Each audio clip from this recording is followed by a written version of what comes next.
은혜 받고자 하는 말씀의 제목은 지혜로운 사람과 어리석은 사람의 차이 라는 제목으로 은혜 받기를 원합니다. 가까운 가족이나 친지, 지인, 친구들 중에 똑똑한 사람이 있습니까? 아니면 잘생긴 사람이 있습니까? 아니면 이러저러한 능력이 뛰어난 사람이 있습니까? 여러 가지 재능이 탁월한 사람이 있습니까? 아마도 찾아보면 있으리라고 생각이 되어집니다. 물론 그 기준이 주관적이기 때문에 정확하게 객관화시킬 수는 없지만, 그러나 그렇다라고 여겨지는 누군가는 있을 수 있습니다. 똑똑한 사람 있을 수 있습니다. 기계적인 지능이 탁월해서 한 번만 쓱 훑어보면 머릿속에 사진 찍듯이 찍히는 사람이 있습니다. 잘생긴 사람들도 한둘이 아닙니다. 능력이 뛰어난 사람이 있습니다. 경제력이 뛰어난 사람이 있고, 어떤 탁월한 특별한 능력이 뛰어난 사람도 있을 수 있습니다. 재능의 소양이 탁월한 사람도 있을 수 있습니다. 그렇다면 그런 사람들은 누군가에게는 부러움의 대상이 될 수 있습니다. 그런데 그런 것은 사람의 관점이요, 사람의 관심일 뿐입니다. 주님은 사람을 어떤 시각으로 구분하고 바라보시는가? 그것은 지혜로운 사람이냐, 어리석은 사람이냐. 이러한 이분법적인 입장에서 우리 주님은 당신을 닮은 피조물들을 바라보고 계십니다. 지혜로운 것과 똑똑한 것은 다릅니다. 똑똑한 것은 앞서 언급했듯이 기계적인 지능이 뛰어난 사람입니다. 지혜로운 것은 다릅니다. 똑똑한 사람이라고 지혜로운 사람이 될 수는 없습니다. 그러나 지혜로운 사람은 하나님 보시기에 똑똑한 사람이 될 가능성이 매우 높습니다.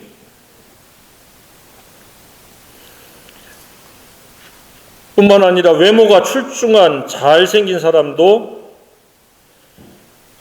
똑똑한 사람 못지않게 많이 있습니다. 특별히 대한민국이 매우 잘 살게 되면서 음식물들이 영양이 풍부하게 공급되어지기 때문인지는 몰라도 모두가 잘생긴 사람처럼 느껴지고 보여질 때도 있습니다. 이 또한 지혜로운 것과는 별개입니다. 경제적인 능력이 뛰어나거나 일처리 능력이 뛰어나거나 여러 가지 이러저러한 능력이 뛰어난 사람도 지혜로운 것과는 별개입니다. 재능이 탁월한 것도 마찬가지입니다. 지혜로운 것과 결코 동일시할 수 없습니다. 사람의 관심은 똑똑하고 잘생기고 사회 경제적인 능력이 있고 재능까지 탁월한 그러한 사람에게 관심이 있습니다. 그러나 우리 주님은 그가 지혜로운 사람인지에 대해서 관심이 있으십니다. 주님의 관심의 대상이기를 원합니다. 지혜로운 사람일 수 있기를 간절히 소망합니다. 오늘 이 말씀을 듣고 지혜로운 사람이 되는 것과 지혜로운 것이 과연 무엇인지에 대한 분명한 지식이 확립되어질 수 있기를 소망합니다. 세상에는 세 부류의 사람이 있습니다. 크게는 지혜로운 사람과 어리석은 사람이지만 좀 더 세분하면 예수님과 아무런 상관이 없는 물과 기름과 같은 관계의 사람이 있습니다. 반면에 말씀을 듣는 사람이지만 말씀을 실천하지 않는 어리석은 사람이 있습니다. 이를테면 교회 다니는 교인이지만 말씀을 순종하지 않는 사람입니다. 세 번째는 말씀을 잘 듣고 잘 실천하는 지혜로운 사람이 있습니다. 이는 예수님의 제자요 순종하는 사람입니다. 이러한 세 번째 사람이기를 간절히 소망합니다. 그러면 현재 나는 어디에 해당이 되어지는가? 말씀을 계속 듣기만 하고 수긍하면서 고개만 끄덕이고 실천하지 않는 사람인가? 말씀도 잘 듣고 즉각적으로 잘 순종하고 지속적으로 잘 순종하고 살아가는가? 이러한 순종자이기를 원합니다. 지혜자란 바로 이러한 순종하는 사람이 지혜자입니다. 그러나 예수님 당시에 보면 의외로 어리석은 자들이 팽배되어 있습니다. 많았습니다. 소위 바리새인과에 속하는 사람들이 대단히 많았습니다. 그래서 예수님이 이 말씀을 지금 하시는 겁니다. 너희는 말씀을 듣는 자가 아니요 듣고 행하는 그런 지혜로운 자로 살라라고 하는 임팩트 있는 권면이요 교훈입니다. 예수님은 이처럼 중간이 없으십니다. 악인과 의인, 거짓과 진리, 빛과 어둠, 생명과 사망, 선과 악. 오늘 말씀과 같이 지혜로운 자와 어리석은 자. 한두 곳이 아닙니다. 한두 번이 아닙니다. 이렇게 예수님은 중간이 없습니다. 회색지대를 두지 않으십니다. 분명한 입장을 취하라고 우리에게 권면하고 계십니다. 그런 까닭에 차지도 덥지도 않는 애매모호한 태도에 대해서 토의 내칠이라고 하신 그 강한 음성을 우리가 귀담아 들어야 됩니다. 어리석은 사람인지 지혜로운 사람인지 애매모호하지 말라는 의미입니다. 반드시 둘 중에 하나입니다. 둘 중에 하나일 뿐만 아니라 그 입장도 분명해야 됩니다. 내가 지혜로운 사람을 지향하는지 어리석은 사람으로 살아가기를 그냥 나태와 방종 속에 살아가는지를 살펴야 됩니다. 저와 여러분은 예수님께서 원하시는 지혜로운 사람으로 살아가기를 간절히 소망합니다. 그러면 누가 왜 지혜로운 사람이 됩니까? 예수님의 말씀을 잘 듣고 실천하는 자가 지혜로운 사람입니다. 그러면 예수님께서 하시는 이 예수님의 말씀, 이 말을 듣고, 나의 이 말을 듣고라고 하는 말을 반복적으로 사용하시는데, 나의 이 말의 범위가 무엇인가? 를 우리가 알아야 되는데, 그것은 산상수훈에 나오는 내용입니다. 애통하는 자는 복이 있나니 천국이 저희 것이며, 심령이 가난한 자는 복이 있나니 천국이 저희 것이며, 애통하는 자는 복이 있나니 저희가 위로를 받을 것이며부터 시작해서 의를 위해서 핍박을 받은 자는 복이 있나니 천국이 저희 것입니다. 까지입니다. 이러한 말씀들을 듣고 그것이 품격을 이루고 품행이 되어질 때에 그것이 지혜자라는 말씀을 하고 있습니다. 이는 어디에 소속이 되어 있는가, 어떤 직분을 가지고 있는가, 얼마 동안 교회를 다녔는가, 별개라는 이야기입니다. 가장 중요한 키워드는 이 말의 범위를 제대로 이해하고 파악하고 이 말씀이 순종되어지는, 실천되어지는 사람입니다. 저와 여러분이 이 범주에 속하기를 원합니다. 다시 말씀드리면 하늘에 계신 내 아버지의 뜻이라는 겁니다. 심령이 가난한 것부터 시작해서 의를 위해서 핍박을 받는 것이 아버지의 뜻에 총망라된 것이라는 이야기입니다. 그것을 또 다른 표현으로 이야기하면 아버지의 뜻을 가지고 그 뜻이 순종되어지고 결과를 맺는 사람, 이를테면 좋은 나무와 같은 사람이 되어서 좋은 열매를 맺는 사람이 바로 지혜로운 사람이다. 지금 반복적인 내용을 다른 각도에서 말씀을 하고 있습니다. 특별히 결론 부분에 있어서는 이렇게 두 번을 강조를 하고 있습니다. 너희는 하나님의 뜻을 가지고 살아가는 좋은 나무와 같은 사람이 되라. 좋은 존재가 되라. 그리고 좋은 열매를 맺어라. 순종하는 사람이 되라. 여기서도 보면 반석 위에 지은 사람과 모래 위에 지은 사람, 지혜로운 사람과 어리석은 사람을 양분하면서 다시 한번 이 순종을 강조하고 있습니다. 그렇지 않으면 다 쇼맨십이요, 눈속임이요, 직분이요, 그냥 사람들 앞에서의 어떤 연출에 불과하다는 것을 지금 강력하게 얘기했습니다. 그 불법이다. 그래서 모든 사람은 회개를 해야 됩니다. 우리는 좋은 사람이 아닙니다. 내 뜻을 잔뜩 품고 살아가는 악한 인생들입니다. 그래서 하나님의 뜻이 내 마음속에 심겨지기 위해서는 먼저 내 뜻이 포기되어져야 됩니다. 내 뜻도 가지고 있고 하나님의 뜻도 순종하겠다. 그러면 이중성을 띠게 됩니다. 그리고 이러저러한 눈속임으로, 눈가림으로, 거칠애로 신앙생활을 하지만은 하나님 보시기에는 불법자에 해당되고 어리석은 자에 해당될 뿐입니다.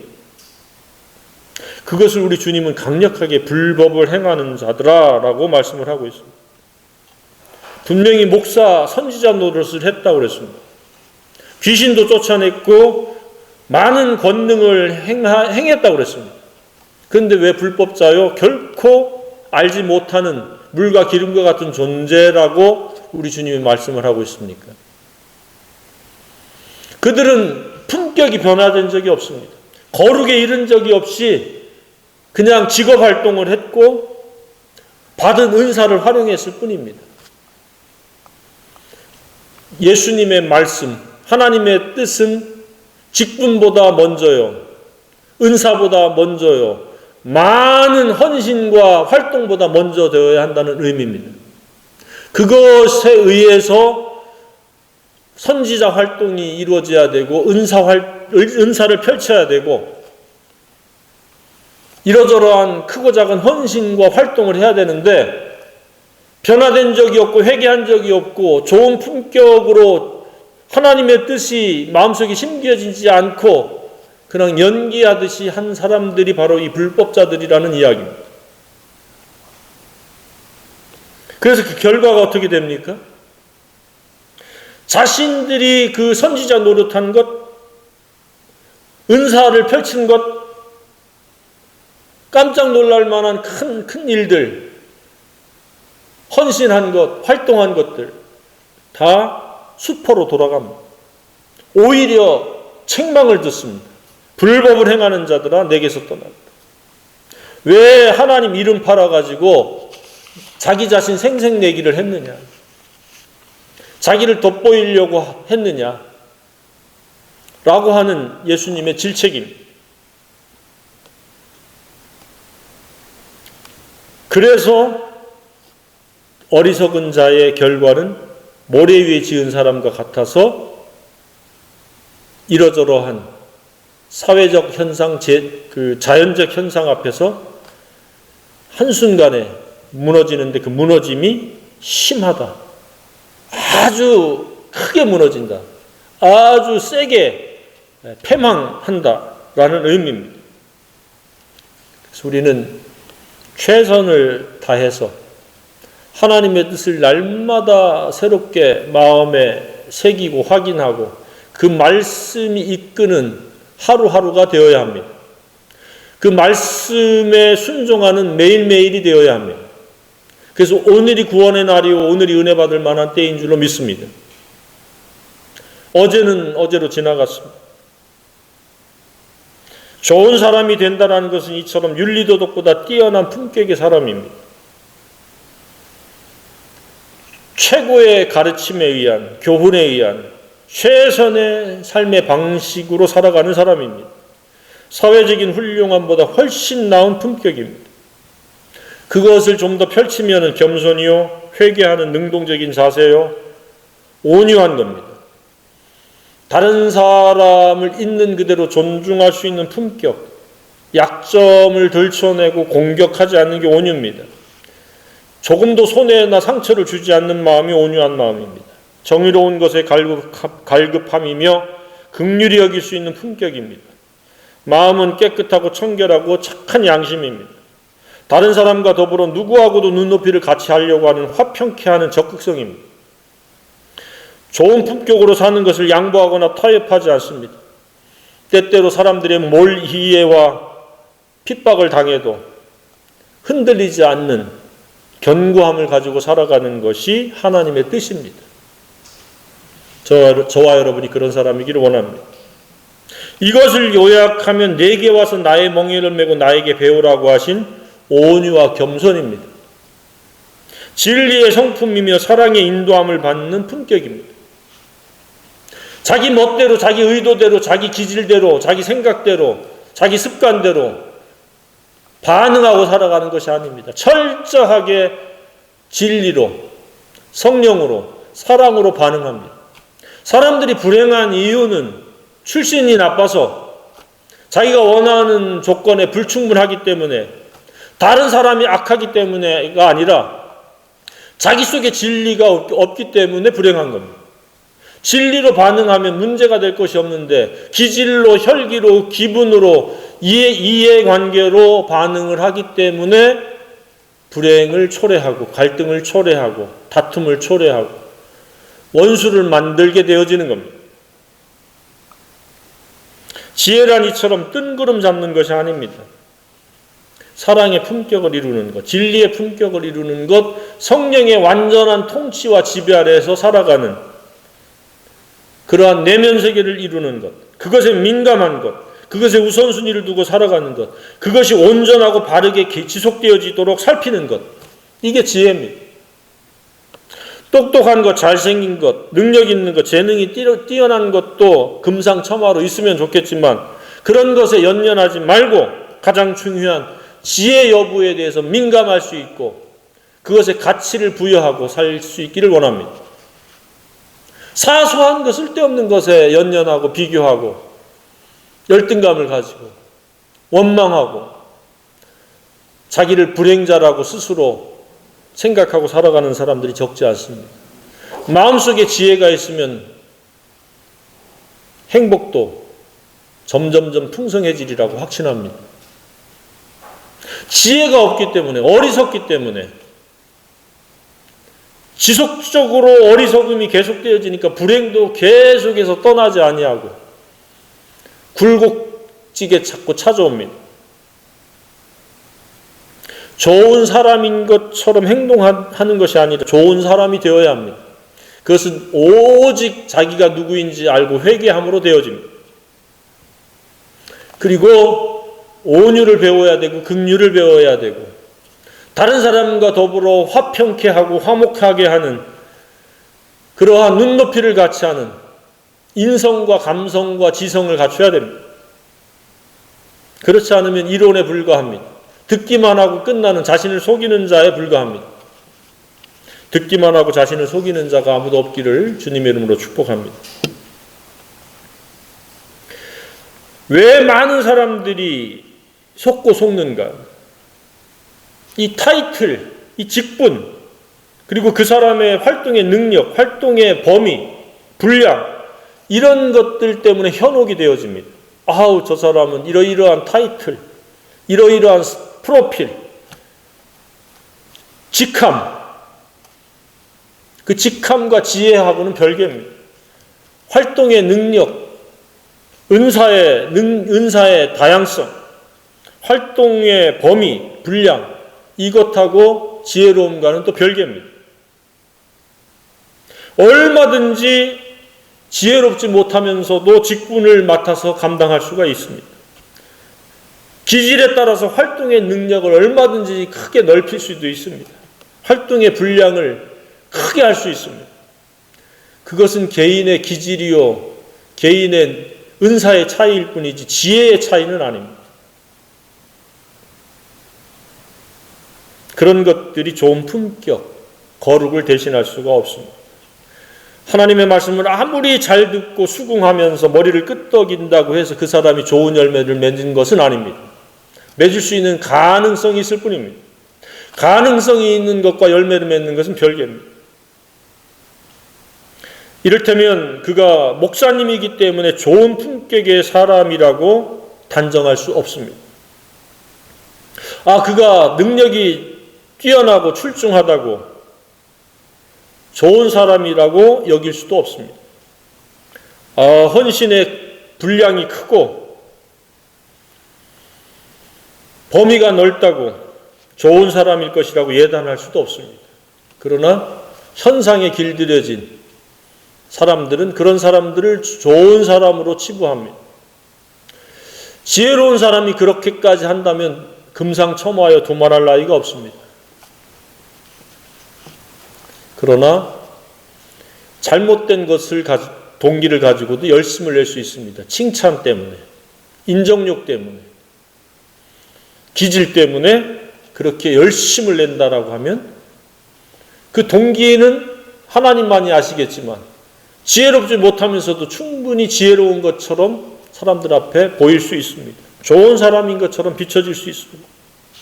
그래서 우리는 직분과 내면 세계의 좋음은 구분할 수 있어야 됩니다. 자기 자신에 대해서 성찰할 때도 그렇게 해야 됩니다. 내가 체면 때문에, 인정욕 때문에, 칭찬 때문에, 내 기질 때문에 열심을 내고 있는가? 하나님의 말씀을 듣고 순종하는 까닭에 내가 이러저러한 활동을 하고 만나고 있고 수고하고 있는가?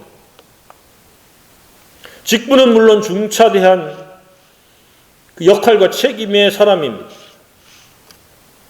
그러려면 속사람도 그것에 부응할 수 있는 내면 세계, 품격을 이루어야 됩니다. 그런데 그것이 불균형되어질 때 그것이 위선이요, 그것이 가식이요, 거칠애요, 눈속임입니다. 그러면 직분 가진 사람만 그러냐? 교인도 마찬가지입니다. 교인도 이미 직분이 있습니다. 하나님께서 다 소명한 사람들입니다. 그리스도의 사람들, 제자요, 성도요, 성도요, 하나님의 자녀입니다. 그러면 그 자녀답게 내면 세계도 지혜로운 사람이 되어야 하는데 겉으로만 지혜 있는 척하고 속사람은 전혀 지혜롭지 못한, 그 말씀을 순종하고자 하는 쉬지 않고 기도하는 기도도 없고 그것에 대한 갈망과 소원도 없고 기도도 없다면 그는 이중성을 띤 불법의 사람일 수밖에 없습니다.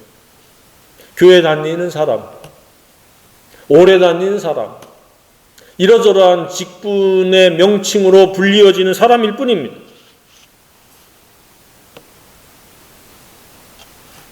직분과 능력과 헌신의 분량도 치하하고 높게 평가해야 되지만 그 사람의 내면 세계가 하나님의 말씀에 의해서 선한 사람, 좋은 나무로 바뀐 적이 있는가? 그리고 그것에 의해서 열매의 차원에서 활동이 이루어지고 있는지를 알아야 됩니다. 그렇지 않으면 우리는 불법에 참담한 사람이 될 수밖에 없습니다. 어리석은 사람이 될 수밖에 없습니다. 이것저것 자랑한들 무용지물에 불과합니다. 선지자 노릇, 귀신을 쫓아내 깜짝 놀랄 큰 종교적 헌신과 활동을 하는 것. 전부 불법일 뿐만 아니라 수포로 돌아가는, 홍수가 나서 다 떠내려가서 남는 게 없는 그러한 일생이 되어질 수밖에 없습니다. 우리는 매일매일 스스로를 점검해야 됩니다. 무엇이 나를 지배하고 통치하고 인도하고 있는가? 나는 무엇에 순종하며 내 눈과 코와 입과 손과 발을 사용하고 있는가? 내 자연의 그 생각인가? 내 기질인가?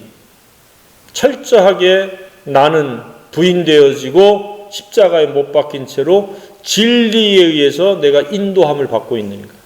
내 감정도 진리 안에 있는가? 내 인성도 진리 안에 있는가? 내 지성도 진리 안에 있는가? 그것이 바로 지혜라는 겁니다.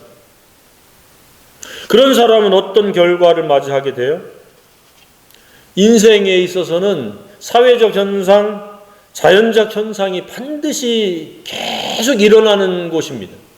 우리가 살고 있는 세상은 누구도 이 사회적 현상과 자연적 현상에서 자유로울 수 있는 사람은 아무도 없습니다.